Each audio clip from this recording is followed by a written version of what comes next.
welcome to another episode of Carlie's Couch. I'm so excited to have you here and to be talking about what I'm talking about today. I feel like I say that every week, but I am excited. I feel like this week is really poignant because it's actually what got me back on the couch today to work on this. Today, we are talking about done is better than perfect. If you anything like me, then I'm preaching to your heart right now. Have you ever wanted to do anything like, I don't know, a job or go to the gym or I don't know, like do better on social media, create a business plan, actually launch a product, and you really start planning and you start researching. And then at a certain point, it just kind of feels like too big to get it done. Or you just keep reading and keep researching and feeling like you never know enough to actually do the thing. Or you just want to do something, or you are meant to be doing things like that you have plans for and you just never do them.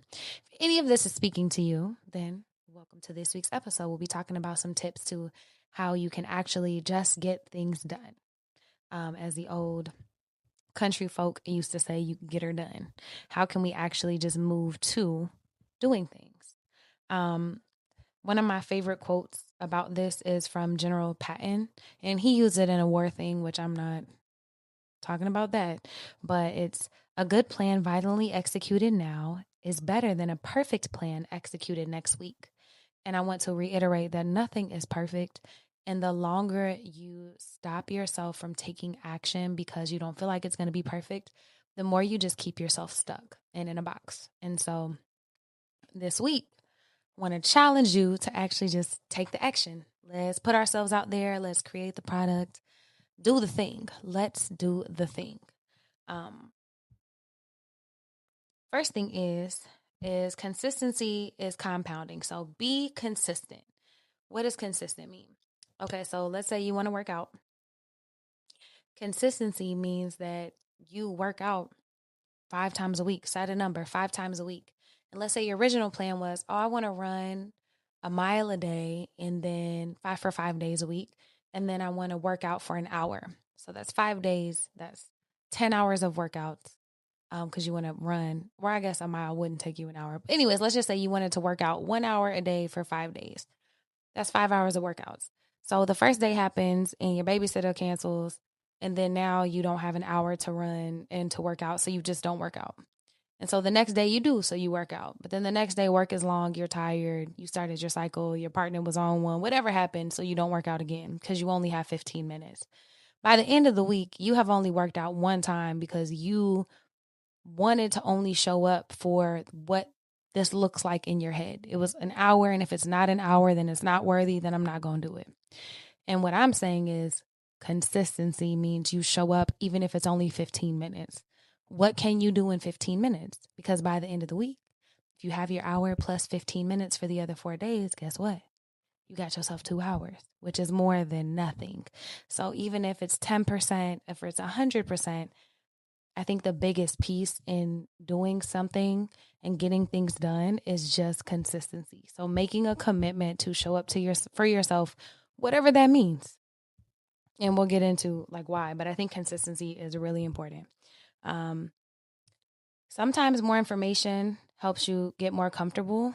So sometimes the thing keeping you from taking an action could be that you're not comfortable and you don't know what you need to do. And that scares you. For example, if you don't know how to file your taxes and you feel like it's just very hard, maybe you don't file your taxes. And so now you're 3 years behind and now you're tripling down on scared because now when I file, the IRS going to know where I live and they're going to come get me. More research might help you in that case, but oftentimes more research becomes an excuse not to take action. And for example, if you want to be an artist and you keep researching and taking classes on how to do a thing and you keep thinking your technique is not good enough, you'll never actually create the art. If you want to start a business and you've read every book ever known to man about starting a business, the only way you really learn to do a thing is to start the thing, and you can iterate as you go. So sometimes more information can be helpful, but most often you are using it just to feel good. Like you feel like you're taking action towards a thing, when actually you're using it as a disguise to keep yourself stuck. Let's see. So consistency, info, but most important, action. And then prioritizing what's important to you, because the whole thing is, if it was really that important, you would do it. So why aren't you doing it? Does it feel overwhelming? Do you need more information? Are you not sure what you want to do? And so you need to figure out what your priorities are and look at your list of 10 priorities and then only pick 1 to 3 and then focus on that. So maybe it's your health, maybe it's your business, and maybe it's social media. Maybe it's your health, maybe it's your relationship and building your travel business. Whatever your 1 to 3 things are, everything else we talk about, think about how you can focus on those. So once you get your priorities, I probably should have started there, but here we are. Once you figure out your priorities, like what are the things that will move you forward? Okay, so I really feel like I need more bread. And if I launch this business idea, maybe that would help me get more clients. Or maybe if I spent more time doing business development, I could get more clients in my already existing business, which would then pay for this new car, this new trip to this conference, this thing that I want to do. Okay, so set your priorities, figure out what the things are that will move you forward, and focus on those. Work on time blocking, because I am not always the best steward of my time, and much to my dismay, because I'd be so irritated when I know that I need to be doing things, but I don't get them done. And often that's because I am not organized with my time and not recognizing how I need to schedule it. And so I like to time block, and this has been pretty game changing, where I set aside a couple of hours a day. So from 8 to 9 is my morning routine, for example. From 9 to 10 is when I work on podcast stuff. From 10 to 11 is when I work on business development. 11 to 12, I go walk, I go run, I go eat lunch. 12 to 1 is this. And you set aside a block of time. It's like dividing your time into slots, assigning each block to a single task or a group of tasks.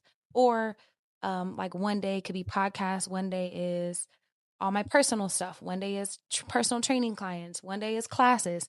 However you want to break up your time and what works for you, trial and error. Try, but make sure you work on that. I find that when I sit down to finish a thing, I'm not always as productive if I don't sit down, one, know what my priorities are, and then two, just give myself free reign to work on that. So when I sit down, I'm like, all right, from 9 to 10 a.m., that's Carlie's couch time, and I'm gonna work on developing new episodes. And then I'm free in that time to work on everything that I need to do for Carlie's couch. But I've already thought about what I need to do to move forward. Okay, so set your priorities, time block, and then make sure you show up consistently. And maybe you don't have a whole hour to spend on your own business, but maybe you have 15 minutes. I often find that even when I set a timer for 15 minutes to clean my house, or to focus on just the dishes or just the bathroom or just picking up and putting stuff where it needs to be, I get so much done. But just making sure you're intentional about how you time block. So you know your priorities, you set up your time block. Some other things that I do to help me create systems to actually get things done are habit stacking. And if you've read, I'm like, oh man, that book just flew my mind. But if you Google habit stacking, it comes from a very popular book that I think is really important. It's black and white. Did James Clear write it? Anyways, it's a really great book. And it's called Habit Stacking. Actually, let me look and see, because I think it's really important. Habit stacking is example. James Clear, I was right. Woo! And so he mentioned this as a way to get things done. So for example, when I wanted to do more cardio, there was also this TV show that I really liked watching. And the cardio was just incline walking, so I could actually like watch something. And I could only watch that TV show if I was walking. So it's kind of like a treat, like, oh man, I'm excited to do cardio after my workout because I get to watch this show. And that was very special to me. Or maybe you on a walk is when you get to listen to your favorite podcast. Or after your walk, or after your workout, you can spend 30 minutes on social media. Like whatever the things are, it's like you're treating yourself. It's like you're giving yourself a carrot or a highlight to do things that you don't want to do.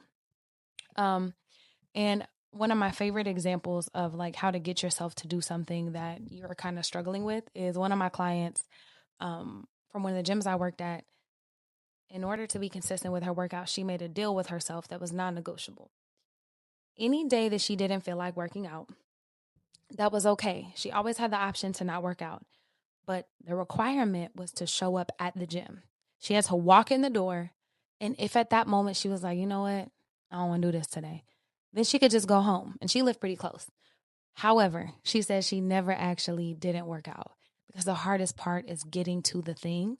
But by making that a non negotiable, she was always able to show up for herself. And I think that it's one of my favorite things that Tony Robbins said, like, we have to stop negotiating with ourselves. Like, you say you want to do a thing, then do the thing. And I'm all a proponent for rest and making sure that you take care of yourself and you love on yourself. But are you really loving on yourself if you're never doing what you say it is that you want to do? If you're never working towards your dreams, even when and especially when it's uncomfortable? Like, what is the balance of like, oh, I need to rest today versus no, I told myself I was going to show up. So maybe that looks like not taking a HIIT class or a crazy spin class and doing yoga or just taking a walk. But that's where the consistency comes in. You just show up for yourself. That is a non-negotiable. And why? Because you love yourself and you're worthy. I think the last thing to think about is the death to perfectionism. I think oftentimes high achievers are people who like, yeah, mainly high achievers, type A, people who want to do a lot. We put ourselves in boxes and we limit ourselves by trying to be overachievers.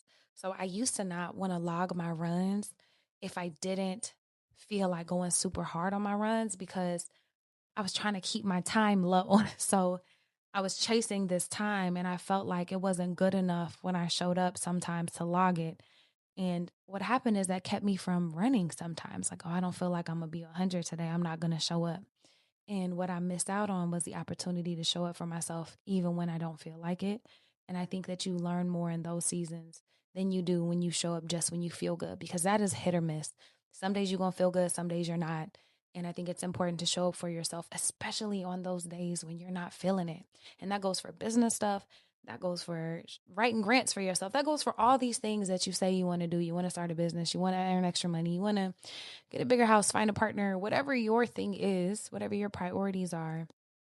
Really think about what it'll take to move you forward. And if you don't know, find a mentor. Ask. Maybe that's when you need more information. But if you know that you need to do the thing, like I need to do these podcasts because this is something that I told myself I want to do. Y'all notice I ain't had a couple episodes in a few weeks because I didn't have a perfect topic or I didn't have the perfect setup or all these excuses. You can always find an excuse when you're looking. But when I really sat down with myself, that's what inspired this episode because this is important to me. And I want to show up even when I feel like it's not perfect, even when it's not super polished or I might be tired. Like right now, it's like 12 o'clock in the morning. I'm still on Bali time. I just got back from a retreat. Excuse me. And I'm like, why not just record right now? Oh, because it's late, because whatever. Girl, no. If you up and you excited, show up for yourself. I'm not tired at all right now. I'll catch up on my sleep and get back on my equilibrium with Pacific time shortly, hopefully. Lord willing. Amen. But for now, I'm here recording this podcast as a love letter to myself of the things of my dreams and letting myself know that I'm worthy and that it's enough with however I show up. That's actually one of my favorite lessons in yoga. And I'll leave y'all with that today, that however you show up on your mat, you can translate that to however you show up in your day today is enough. And you might want it to look perfect and to do a handstand and to knock everything out the park and to be jovial and magnetic and sexy and all these things. But maybe that's not where you are today, but it doesn't make you any less than. And you still deserve to show up for yourself. You still deserve to push yourself out of your comfort zone, to be loved, to love, to be worthy of all these things in your life. And I think that that is one of the biggest love letters you can write to yourself is how you show up for yourself every day and the actions that you take. So hit me at Carlie's Couch on all the platforms, but especially YouTube, TikTok, Instagram. Let me know how you're showing up for yourself. Let me know what you're working on to get done. If you need help brainstorming, maybe we could work that out and talk about it and think through and ideate ways to help you grow and to help you really bring your dreams to life, because I think that's super important and want all of y'all to be fulfilled and live with intention and be surrounded by love and know that you're worthy. So, hope y'all have a great day and hit me, let me know. And if y'all have any episode topics, we'd love to hear those too. Bye, y'all.